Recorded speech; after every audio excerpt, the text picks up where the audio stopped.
지난주에는 우리가 바울이 진단하는 우리의 모습을 살펴봤습니다. 그죠? 오늘도 바울이 우리를 진단해요. 자, 바울이 진단하는 내용이 뭐였어요? 너희는 이라고 이야기하지만 실제로는 각 사람입니다. 나는 진리를 모르는 것이 아니라 모르고 있다. 한번 자신에게 적용하시기 바래요. 둘째, 나는 감사하지 않는다. 감사하지 않는 것은 그죠? 주는 사람이 없으면 나만 남는 거예요. 내가 신이라는 겁니다. 셋째, 나는 끊임없이 하나님께서 주신 것을 다른 것과 바꾸고 있다. 그 결과 나의 실체는 지금 하나님께서 내버려 두신 상태에 있다. 또 나의 실체는 어떤 것인가? 죄를 행하는 것을 넘어서 죄를 행하는 것을 옳다, 승인하는 자다. 이것이 바울이 진단하는 우리의 실체였어요. 여러분 한번 곰곰이 생각해 보시기 바라요. 아니라고 말씀하실 수 있어요? 철저하게 바울이 여러분을 이끄는 그러한 본 모습에 여러분이 직면해야 됩니다. 그래야지 여러분을 생명으로 바꾸는 하나님의 복음에 여러분이 노출됩니다. 자, 바울이 지난주 말씀에 이방인의 죄를 열거하면서 하나님의 영광을 썩어질 사람과 새와 짐승과 기어다니는 동물 모양의 우상으로 바꾸는 이 단어를 유대인들이 구약에서 하나님의 영광을 우상으로 바꾸는 그 단어와 똑같은 그 단어를 취해서 유대인의 죄를 앞으로 이제 폭로할 것을 복선으로 깔고 있다고 했습니다. 자, 아마 바울이 이방인들을 향한 그러한 질타를 들으면서 유대인들은 맞아, 저들은 그랬지, 나는 아니네, 이런 마음으로 아마 들었을 거예요. 그죠? 여러분은 다른가요? 여러분은 솔직히 뉴스 지상에 나오는 그러한 죄를 지어서 수갑에 차서 그렇게 감옥에 가는 사람들의 모습을 보면서 여러분들은 그런 마음은 안 없어요? 나는 다행이다, 저들과 달라서. 근데 하나님께서는 똑같다고 그러는 거예요. 그죠? 단지 너희는 걸리지 않았을 뿐이다. 상상해 보시기 바래요. 지금 베베 여성사역자가 두루마리를 이렇게 가로로 펼치면서 이제 1장을 낭독하고 있어요. 1장 18절부터 우리가 지난주에 살펴봤던 32절까지는 너무 적나라한 이방인의 죄였거든요. 우상 숭배, 감사하지 않음, 그죠? 부끄러운 욕심에 내버려둔 상태로 인해서 동성애, 시기, 살인, 부모를 거역함, 무자비함, 이런 죄들이 적나라하게 폭로될 때 그 자리에 앉아있던 유대인들은 제일 처음에 무표정했을 거예요. 그러다가 하나하나 열거하는 죄가 자기들과는 좀 상관없는 것 같은, 자기 옆에 있는 이방인이었다가 그리스도인이 된 이들을 향한 그러한 죄 같은 것을 느꼈을 때 마음속으로 난 다행이다, 나는 저들과는 다르지, 저게 이방인의 실체지, 역시 우리는 다르지, 그죠? 우리는 율법을 가졌고 우리는 또 할례까지 받은 이들이다, 이런 안도감으로 듣다가 이제 2장 말씀이 나오는 거잖아요. 그러므로 남을 판단하는 사람은 누구를 막론하고 내가 핑계하지 못할 것은 남을 판단하는 것으로 내가 너를 정죄하느니 판단하는 내가 같은 일을 행하느니라. 이런 일을 행하는 자에게 하나님의 심판은 진리를 행하는 줄 우리가 아노라. 이런 일을 행하는 자를 판단하고도 같은 일을 행하는 사람은 내가 하나님의 심판을 피할 줄을 생각하느냐. 자, 이 그러므로가 지금 1장 18절로 32절에 죄의 열거를 받는 거예요. 직접적으로는 1장 32절 말씀을 받는 겁니다. 이방인에 대한 죄를 열거할 때 유대인들은 나는 아니네 라고 생각을 할 때 그러므로 라고 하면서 이건 이방인의 죄뿐만 아니라 너희를 향한 죄이기도 해 라고 이야기하고 있는 거예요. 자, 왜냐하면 여기 있죠? 지금 이 핑계한다라는 단어가 어디에 나왔었죠? 하나님을 알 만한 것들이 너희 이미 알고 있다. 그래서 너희는 핑계하지 못할 거다. 그죠? 이미 1장에 이 단어 썼잖아요. 그죠? 이 단어를 다시 한번 써가지고 유대인들에게도 지금 이야기하는 거예요. 너희는 핑계하지 못할 거야. 왜냐하면 너 스스로가 너희를 정죄하는데 그 이유는 뭐라고요? 판단하는 내가 같은 일을 행하기 때문에. 이렇게 지금 바울이 이렇게 유대인들을 죄를 직시하는 자리로 지금 몰아가고 있어요. 지금 2장 1절에서 바울이 이렇게 사용한 전개 방식을 디아트레베라고 하는 거예요. 디아트리베. 여러분 헬라 수사학이라는 말 많이 들었잖아요. 수사학이라는 것은 뭐냐면 말을 사용해서 언어를 사용해서 논리로 어떤 판단에 이르게 하는 것을 수사학이라고 해요. 그러니까 말쟁이, 그죠? 그리스 사람들, 헬라 사람들 이거 좋아했단 말이죠. 바울도 너무 이걸 잘 알고 있었던 거예요.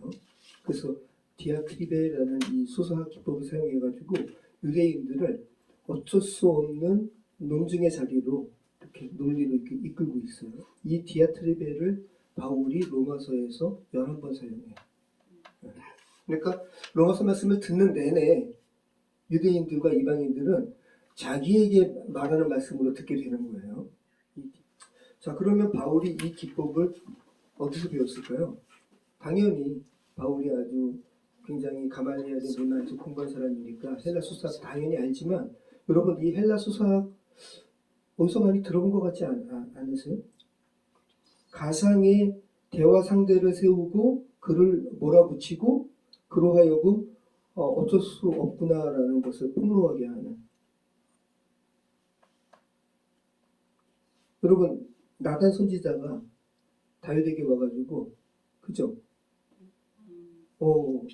어떤 부자가 손님 왔는데 자기 100마리 있는 양에서 취하지 않고 가난한 사람 양 뺏어서 그를 대접했습니다. 어떻게 할까요? 죽이라. 그 사람이 당신입니다. 이게 디아트리베의 기법인 거예요. 근데 여러분 아모스 말씀도 아모스 1장과 2장에 이런 거거든요. 아모스는 여러분 어떤 선지자로 알고 있어요? 아모스 선지자는 뭐 쉽게 얘기해서 뽕나무치는 근데 단순하게 이렇게 뇌치는 그 정도가 아니라 큰 사업을 한 사람이에요. 그 아모스가 주전 8세기에 북왕국이면 어디예요? 북이스라엘이에요. 북이스라엘에 아주 수도에 가가지고 하나님의 말씀을 선포한 사람이 아모스거든요. 근데 아모스가 북이스라엘의 죄를 선포하기 전에, 죄를 폭로하기 전에 다른 이방인들의 죄를 먼저 폭로해요. 자, 한번 보시죠. 읽어볼게요. 한번. 같이 한번 읽어보겠습니다. 아모스 1장 1절. 여호와께서 이와 같이 말씀하시되 가사의 서너 가지 죄로 말미암아 내가 그거를 돌이키지 아니하리니 라고 하면서 한 두세 개의 그런 이제 하나님의 형벌을 이야기해요. 가사가 어디예요? 블레셋이에요. 블레셋의 죄를 이야기하는 거. 그 다음에 자 아모스 1장 9절 여호와께서 이와 같이 말씀하시되 두로의 서너 가지 죄로 말미암아 내가 그거를 돌이키지 아니하리니. 계속 이제 점층적으로 나갑니다. 자, 이게 북이스라엘 가서 이야기하는 거예요. 그러니까 이스라엘 사람들이 듣기에는 당연하지. 저들은 우리의 적국이고, 그죠? 저 사람들은 하나님께 벌을 받아 마땅해. 이런 생각 들을 거 아니에요, 그죠? 자, 같이 한번 읽어보겠습니다. 여호와께서 이와 같이 말씀하시되 에돔의 서너 가지 죄로 말미암아 내가 그거를 돌이키지 아니하리니. 벌 주겠다라는 거예요. 그럴 때 이스라엘 사람들은 당연하죠, 하나님. 그죠? 자. 아모스 1장 13절 여호와께서 이와 같이 말씀하시되 아몬 자손의 서너 가지 죄로 말미암아 내가 그거를 돌이키지 아니하리니.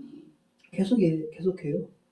자, 아모스 2장 1절 여호와께서 이와 같이 말씀하시되 모압의 서너 가지 죄로 말미암아 내가 그거를 돌이키지 아니하리니. 자, 지금까지는 다 이스라엘의 적국을 향한 거였어요. 그런데 이제는 이스라엘의 또 형제이기도 해요. 남유다. 자, 같이 한번 읽어보겠습니다. 여호와께서 이와 같이 말씀하시되 유다의 서너 가지 죄로 말미암아 내가 그거를 돌이키지 아니하리니 내가 유다의 불을 보내리니 예루살렘의 궁궐들을 사르리라. 여기까지 들을 때 이스라엘 사람들은 자기 형제인 유다까지 이렇게 벌하신다고 하니까 마음이 조금 안타깝긴 하지만 내심 그래도 다행이다. 왜? 자기는 아니니까. 그죠? 그런데 이제 아모스가 얘기하는 거예요. 하나님께서 아모스 입술을 통해서 와 이제 나옵니다. 여호와께서 여호와께서 이와 같이 말씀하시되 이스라엘의 서너 가지 죄로 말미암아 내가 그들을 돌이키지 아니하리니 라고 하면서 이제 1절에서 11절까지 막 정죄를 엄청나게 해요. 이게 디아트립이에요. 이미 헬라의 수사 기법을 넘어서 이미 구약에서 히브리 사람들도 이것을 사용하고 있다고요. 네. 자, 여러분 우리가 지금 살펴본 이게 다 지금 어떤 겁니까? 공통점이 뭐예요?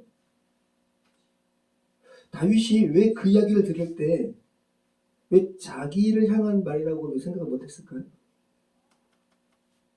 왜 우리는 왜 자신의 죄에 대해서는 계속 관대할까요? 그죠? 왜 타인에게 대해서 그렇게 지독하게 정죄를 할까요? 우리는 왜 그럴까? 네?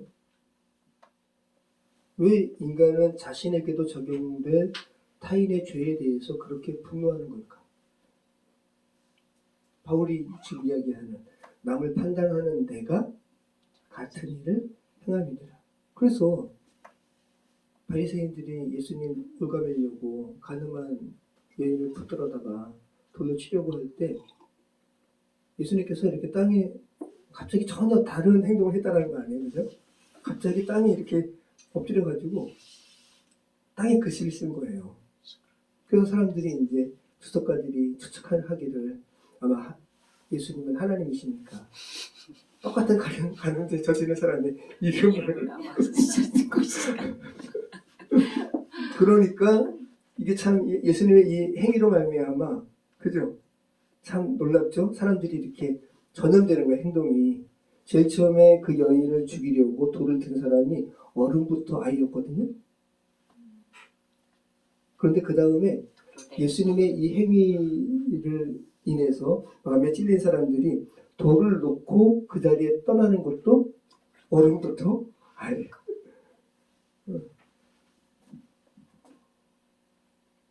자, 그래서 남을 판단하는 내가 같은 일을 행함이니라 할 때 인간 안에 있는 어떤 것이 그러한 모순을 가능하게 할까? 우리 안에 뭐가 있다라는 거예요. 이게 뭐냐면 이 정신철학자 프로이드가 이 개념을 확산시켰는데 투사라는 거예요. 투사. 투사가 뭐예요? 투사. 자기 안에 있는 어떤 이렇게 자기가 인정하고 싶지 않은 충동이 있어요. 내 안에 이런 게 있어? 너무 싫은 거예요. 나는 도덕적인 사람이어야 되고 다른 사람한테 나는 좋은 사람으로 보여야 되는데 내 안에 이런 게 있네. 그래서 이 자기 안에 있는 이것을 타인에게 투사해버려요. 그리고 타인을 정죄해요. 이게 투사예요. 그럴 때 두 가지 효과가 생기는데 자기 안에 그런 게 있는 게 자기도 스트레스인 거예요. 그런데 그것을 타인에게 전가시켜 놓고 그 사람을 공격할 때 카타르시스가 생겨요. 만족감이 생기는 거예요.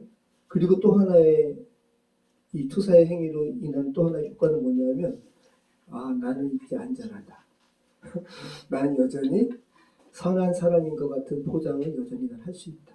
근데 이 포장이 아니라 스스로 믿어버리는 거예요. 여러분 거짓말 탐지기에 이렇게 자기 거짓말을 노출되지 않는 방법이 있다고 하는데 거짓말을 스스로 믿어버릴 때 거짓말 탐지기를 통과할 수 있대. 제가 여러분에게 나쁜 거 알려드릴게요.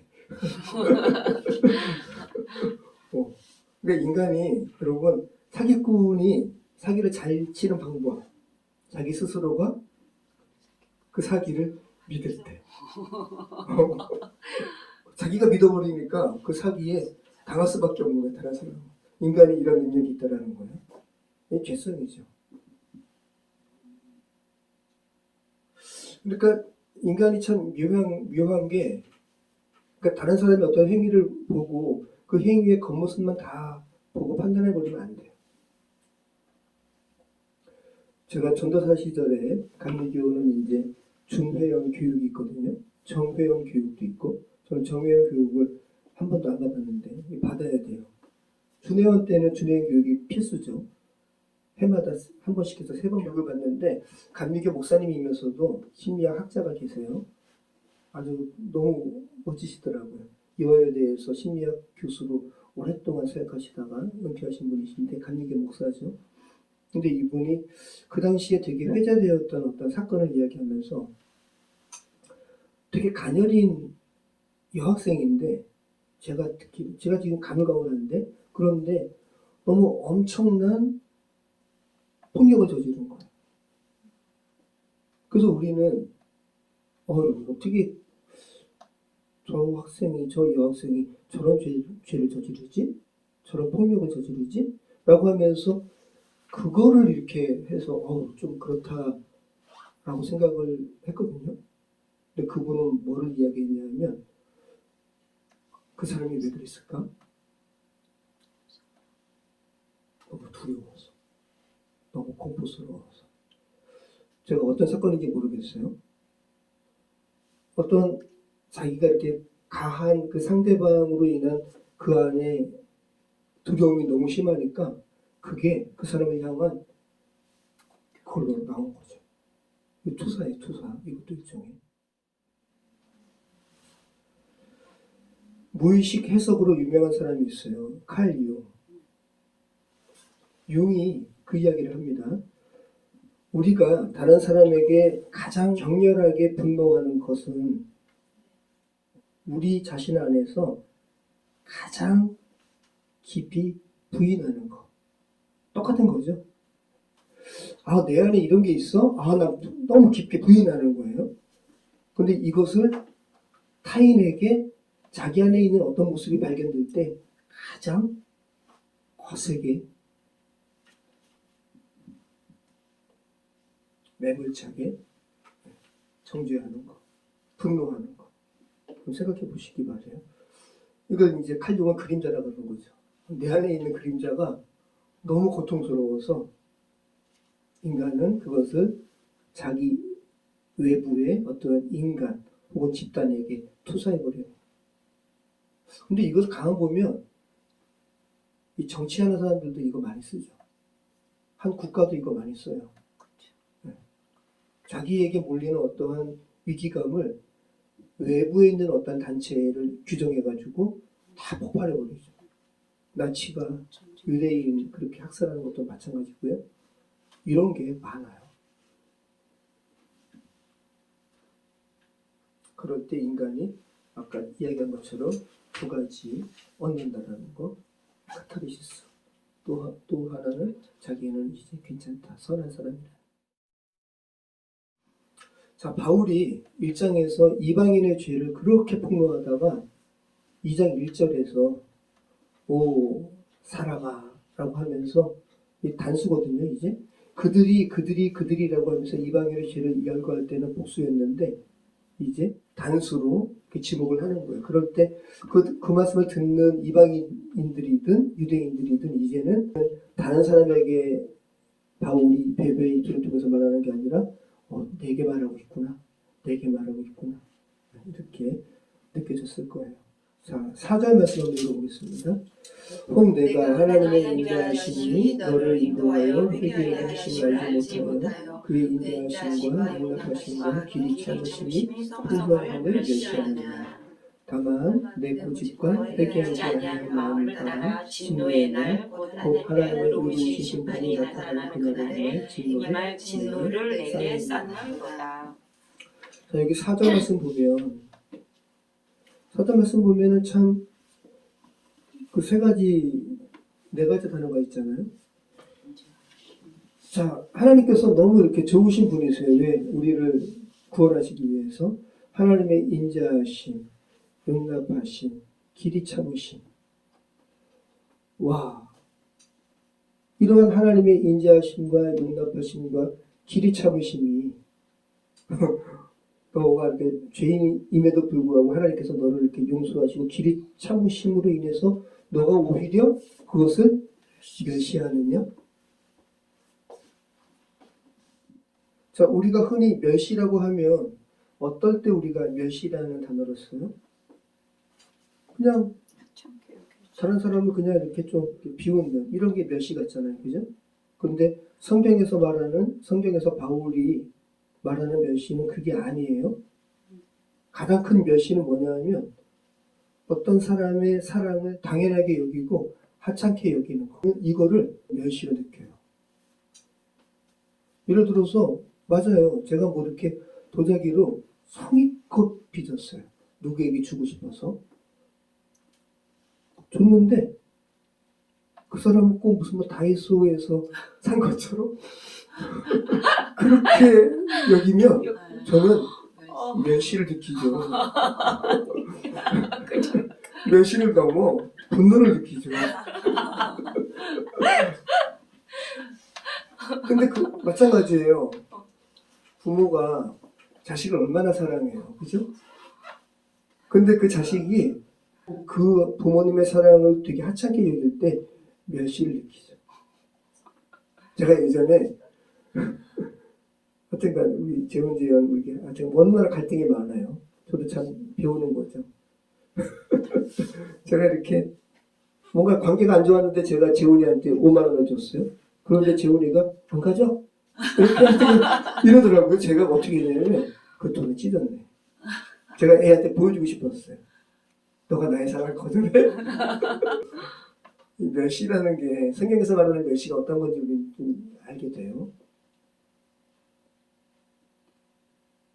어떤 친구가 자기를 위해 큰 위험을 감수했는데 그 친구의 그 위험을 대수롭지 않게 여길 때 그 친구는 진짜 멸시가 느끼죠.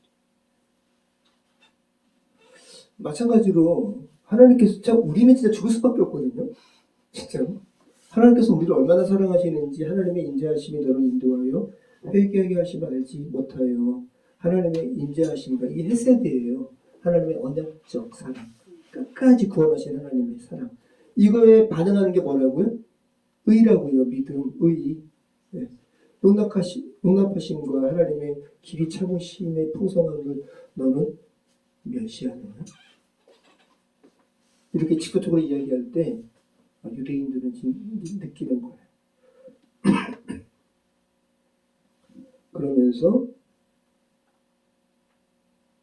자, 같이 읽어보겠습니다. 다만 내 고집과 회개하지 아니한 마음을 따라 진노의 날 곧 하나님의 의로우신 심판이 나타나는 그날에 그만 진노를 내게 쌓는다. 자, 여기서 회개하지 아니한 마음. 네. 이게 이제 굳은 마음인데 이게 지금 인간 개개인을 향한 이제 개개인을 하나님 앞에서 부드럽게 하나님 앞에서 이제 복음에 반응하는 사람으로 만들기 위해서 이제 바울이 이렇게 글을 쓰고 있는 거잖아요. 인간이 자기가 가장 싫어하는, 자기가 가장 미워하는 자신에게서 오늘 제목 삼은 거예요. 그죠? 가장 멀리 도망갈 수 있는 곳이 어딘가? 다른 사람의 죄가 있는 곳. 그래서 투사한다고 그랬잖아요. 그곳에서 인간은 가장 도덕적으로 보이고 가장 도덕적으로 살 수 있어요. 그런데 바로 그곳이 완고한 부분이라는 거예요. 회개하지 않는 마음이라는 거예요. 하나님께서는 여러분 한 사람 한 사람을 여러분 한 사람 한 사람의 시선이 자신의 시선을 떠나서 다른 사람의 죄를 향하기를 원치 않으시고 하나님을 향하기를 원하세요. 자기 자신을 직시하기를 원하신다고요. 그래서 우리가 다른 사람에게 자신의 어떤 것을 투사해가지고 그를 계속 정죄해야 할 때 우리는 분주해요.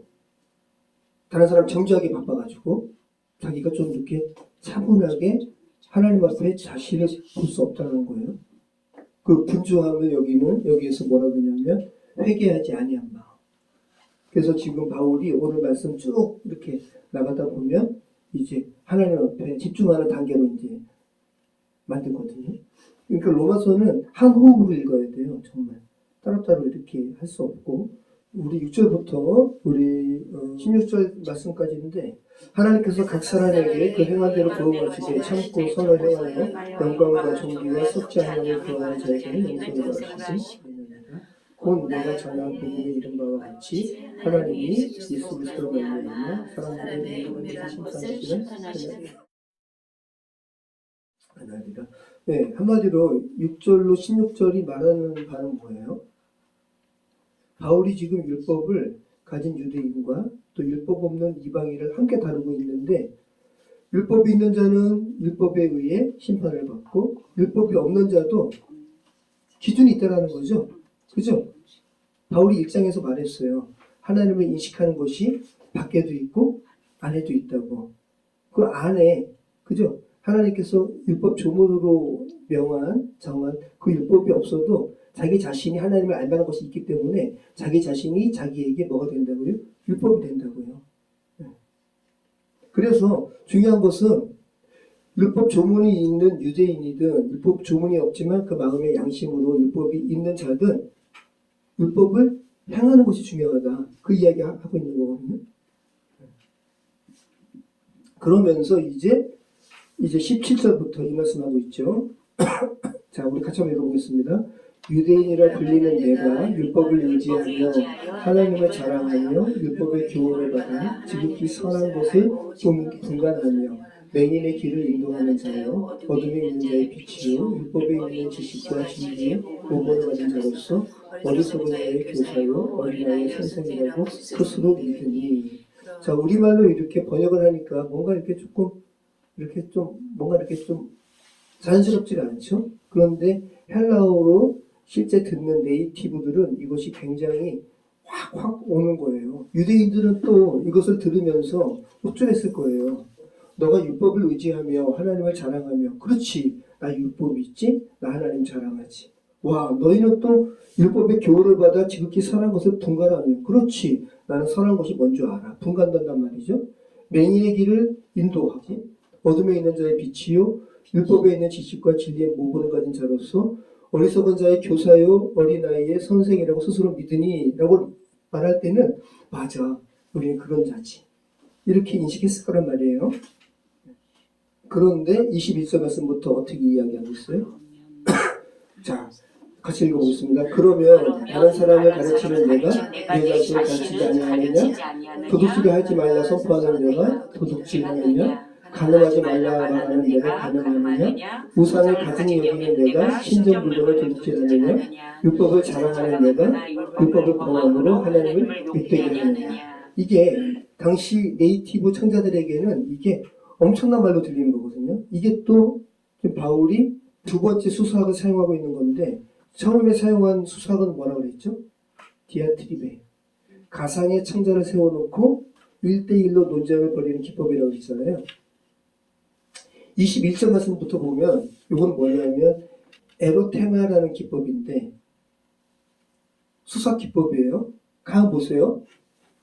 다른 사람을 가르치는 내가 내 자신을 가르치지 아니하느냐라고 할 때 다른 사람을 가르치는 너는 마땅히 너도 가르쳐야 되지라는 거죠. 너무 마땅한 질문인 거예요. 보세요. 도둑질하지 말라라고 선포하는 너는 마땅히 너도 도둑질하지 말아야지. 당연한 말이라는 거예요. 가늠하지 말라 말하면 너도 가늠하지 말아야지 라고 말하면서 그런데 발언법을 쓰고 있잖아요. 이 말은 뭐냐면 다른 사람을 가르치지 않는 내가 정작 너 자신을 가르치지 않고 있다. 도둑질하지 말라고 하는 내가 정작 너는 도둑질하는 자다. 가늠하지 말라고 가르치는 너가 정작 너는 가늠하고 있다. 그리고 너가 우상숭배하고 있다. 이렇게 너무 당연한 말로 이렇게 이야기하면서 그들이 현재 하고 있는 행위를 지금 이렇게 고발하고 있다는 거예요. 이 에로테마라는 기법을 통해서 답할 수 없는 질문을 하고 있어요. 그런데 이미 답이 정해진 질문. 들으면서 맞네. 꼼짝없이 자기의 죄성에 대해서 스스로 인정할 수밖에 없는 그런 모습으로 바울이 지금 이렇게 몰아가고 있다는 거. 그러면서 결정적으로 유대인들의 죄를 이렇게 열거하면서 결정적으로 24절에 이야기하죠. 너가 이렇게 행함으로 말미암아, 자 24절 말씀 같이 읽어보겠습니다. 기록된 바와 같이 하나님의 이름이 때문에 이방인 중에서 모독을 받는도다. 그러면 지금까지 이제 말한 것이 이게 누구를 향한 말인가요? 유대인. 네. 자, 기록된 바와 같이 그러니까 지금 이제 구약 성경을 지금 이제 인용을 한 거죠, 바울이. 그들이 이른바 그 여러 나라에서 내 거룩한 이름이 그들로 말미암아 더러워졌나니 곧 사람들이 그들을 가리켜 이르기를 이들은 여호와의 백성이라고 여호와의 땅에서 떠난 자라 하셨습니다. 자, 에스겔 36장 20절 말씀 보면 좀 충격적이잖아요. 그들이 이른 그 여러 나라에서 내 거룩한 이름이 그들로 말미암아 더럽혀졌나니. 이스라엘 사람들이 죄를 지어서 포로로 잡혀갔는데 이방인들이 그 모습 보면서 뭐라 그러겠어요? 어이구, 이스라엘 하나님이 자기의 백성을 지키지 못하셨네. 그 자체가 이스라엘 하나님을 믿은 이름을 더럽힌 거죠.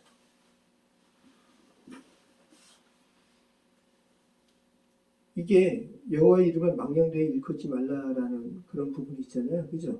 이게 노골적으로 여호와의 이름을 어떤 문자적으로 망령되이 일컫는 것을 떠나서 이런 모습도 여호와의 이름을 망령되이 일컫게 되는 거죠. 요즘에 그죠? 하여튼 너무 부끄러운 기독교의 모습이 그죠? 이것도 엄밀히 얘기하면 엄밀히가 아니라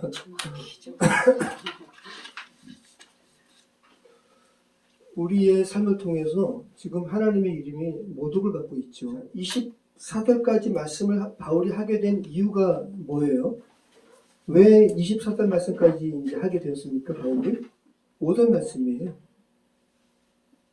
회개하지 아니한 마음. 다시 같이 한번 읽어보겠습니다. 다만 내 고집과 회개하지 아니한 마음을 따라 진노의 날 곧 하나님의 이루신 심판이 나타나는 그날에 그의 침례를 내게 쌓입니다. 아까 드린 말씀처럼 마음이 굳어졌다라는 게 그냥 그 딱딱함을 이야기하는 게 아니라 자기 자신이 정직하게 하나님 앞에 자기 자신을 이렇게 돌아보면서 하나님 앞에 이렇게 진단받아야 되는데 다른 사람을 정죄하느라고 정작 분주해져가지고 자기 자신을 바라보지 못하는 상태. 이게 회개하지 아니하는 마음이라고요. 그러면 이러한 마음이 어떻게 되어야 돼요? 중요한 것은 마음이거든요. 회개하지 아니한 마음이 핵심이기 때문에 이 회개하지 아니하는 마음이 어떤 마음으로 바뀌어야 돼요? 회개한 마음. 그래서 마음의 할례를 이야기하는 거예요. 28절과 29절. 자, 같이 한번 읽어보겠습니다. 무릇 표면적 유대인이 유대인이 아니요 표면적 육신의 할례가 아니니라. 오직 이면적 유대인이 유대인이며 할례는 마음의 할지니 영에 있고 율법적으로 있지 않는 것이라 그 칭찬이 사람에게서가 아니요 다만 하나님에게서. 네. 자, 계속 대조하고 있잖아요. 표면적, 이면적. 그죠? 그리고 율법 조문이라는 건 뭐예요? 글이에요, 글. 그죠? 근데 마음은 보이지 않죠? 인간은 계속 이렇게 좀 표면에 좀 이렇게 우리는 많이 시선을 뺏기죠? 우리는 되게 표면적인 걸 추구하는 사람이에요. 겉으로 봤을 때 예뻐야 돼. 겉으로 봤을 때 보기 좋아야 되고요. 근데 정작 내부는 썩었어요. 이게 인간이란 말이죠. 근데 하나님은 철저하게 이면을 보시는 분이세요. 제가 이렇게 선포하는 것도 너무 이렇게 좀 부끄럽네요. 하나님은 이면을 보셔요. 우리의 내면을 보신다고요. 예전에 그런 책이 있었습니다. 아무도 보지 않을 때 당신은 누구입니까? 저는 이게 그 책이 이제 사서도 책이 아마 집에 꽂혀 있을 거예요. 근데 제목이 다 말하고 있지 않아요? 아무도 보지 않을 때 당신이 누구인가? 이 말은 아무도 보지 않을 때가 바로 당신 자신이다. 바울이 고린도 교회에 보내는 편지에서도 지금 이 말씀 똑같이 있거든요. 자, 같이 읽어보겠습니다. 그것 또한 우리를 새 언약의 일꾼되게 만족하였으니 율법 조문으로 하지 아니하고 오직 영으로 하느니 율법 조문을 죽이는 것이요 영을 살리는 것입니다. 네. 자, 율법 조문은 눈에 보이는 것이고 영은 보이지 않아요. 근데 영이 살린다고요. 보이지 않는 것이 실체라고요. 네. 그러면서 이제 할례를 이야기하잖아요. 오직 이면적 유대인이 유대인이며 할례는 마음의 할지니 영에 있고 율법 주문에 있지 아니한 것이다. 유대인들이 그토록 강조하는 할례를 이야기하면서 바울은 할례는 마음에 하는 거야. 그렇게 이야기하고 있어요. 이게 오늘 본문 2장의 결론이에요. 할례는 마음에 하는. 그리고 2장 5절의 처방이에요. 회개하지 아니하는 마음에 대한 처방이 뭐냐면 그 회개하지 않는 마음에 할례를 행하라. 이게 오늘 본문의 결론이에요. 여러분 마음의 할례 구약에서도 많이 있죠. 너희 마음 가죽을 베라. 그죠? 마음의 할례를 어떻게 해요?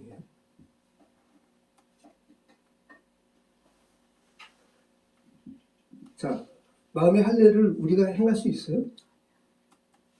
행할 수 있다면 하고 싶어요. 그죠? 왜? 하라고 하니까. 자, 이 마음의 할례라는 표현이 바울이 갑자기 만든 게 아니에요. 신명기 10장 16절 같이 읽어보겠습니다. 그러므로 너희는 마음의 할례를 행하고 다시는 목을 곱게 하지 말라. 뭔가 그래서 마음의 할례라는 게 뭔지 좀 이렇게 의미를 우리가 좀 알 수 있어요.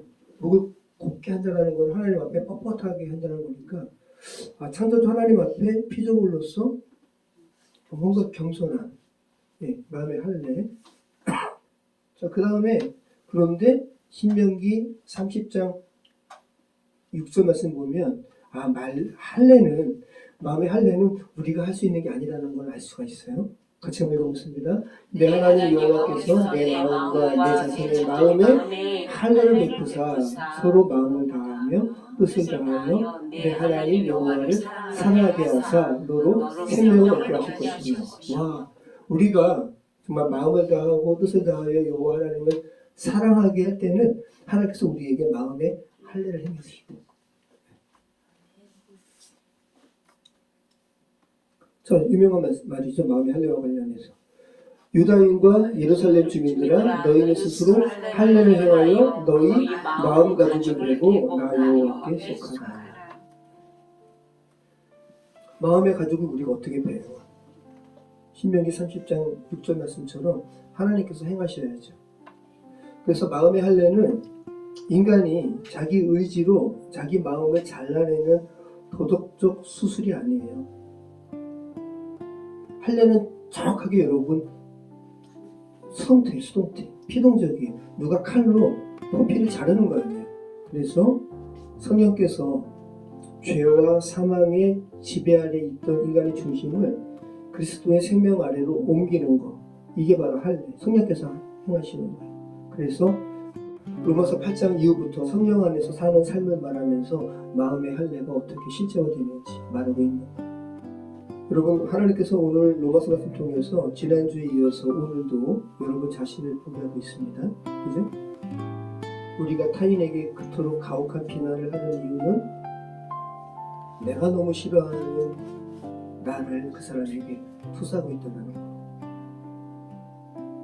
그게 바로 바울은 로마서 1장 5절에서 회개하지 않는 모습이라고 지적하고 있고, 그렇게 분주하게 다른 사람 정죄하는 자리에서 벗어나 좀 차분하게 하나님 앞에 너 자신을 돌아보라. 우리를 하나님 앞에 이렇게 초청하고 있습니다. 그럴 때 하나님께서 친히 우리의 마음의 가죽을 베시는 그런 마음의 할례를 행하실 줄 믿습니다. 기도하겠습니다. 참 좋으신 하나님 감사합니다. 아버지 하나님, 로마서 말씀을 나누는 동안 우리가 로마 교회의 베베의 두루마리 앞에 서 있는 이방인들, 또 유대인들 한 사람 한 사람 그 자리에 우리도 있게 하여 주시옵소서. 철저하게 우리 각자에게 들려지는 말씀으로 우리에게 들려지게 하시고, 또 그 말씀에 반응하게 하시고, 또 그 말씀 속에 살아 역사하시는 하나님의 그 영이 우리의 심령 가운데 있게 하여 주시옵소서. 감사드리며 예수 그리스도 이름으로 기도합니다. 아멘.